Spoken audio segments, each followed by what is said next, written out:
Hello everyone, this is Laura Valdez, your Las Vegas Realtor.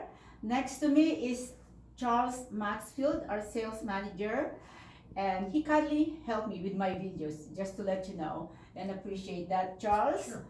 And he is my special guest. We will talk about the National Association Realtors Lawsuit Settlement. Okay, Chuck, being in the management level, I know it's too early to make the assessment. We just started August 17, 2024 about the changes. But so far, what are you hearing? Or what have you been hearing from the seller's point of view and the buyer's point of view about the settlement? Yeah, so there's been a lot of news broadcasts about it and articles, so a lot of people are aware of it. The actual effect it has on the market has been minimal. Some of the procedures have changed, but the basic formula is still the same. Agents represent buyers and sellers, same as they always have. Mm-hmm. It's just how the compensation is addressed has changed a little bit. Mm-hmm. So there's some additional forms for you guys to sign when you Yes. start doing a transaction. But again, nothing has really changed. Everything has always been negotiable in the transaction. Everything still is. Yes.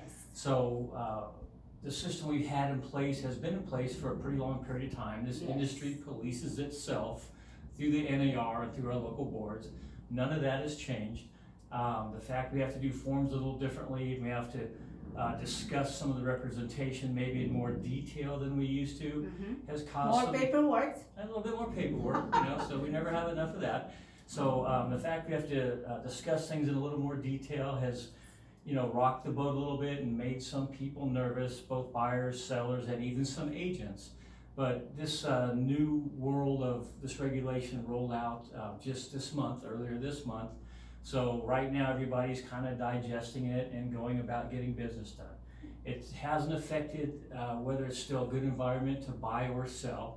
The other market factors are still going to determine that, like supply and demand, Yes. interest rates, things of that nature. None of that has changed. It's always in flux. So I don't really see any big impact on the industry going forward from the new settlement. One of the few things that is a little bit different that may affect people is buyers now are going to potentially have a little bit more difficulty with some properties if the seller's not cooperative. But in the past, they never would have had those properties to consider anyways due to that. So just a few things we have to talk about more in our meetings with the clients that we maybe didn't have to talk about as in depth before, and we will now. And as long as you have a good agent who understands the environment and the market, everybody will be fine. That's good. It's still the same process, buying and selling. Yep. Seller wants to sell, buyer wants to buy. That's how it is. Thank you, Chuck, and My thank pleasure. you all. Have a wonderful Labor Day weekend. Bye-bye.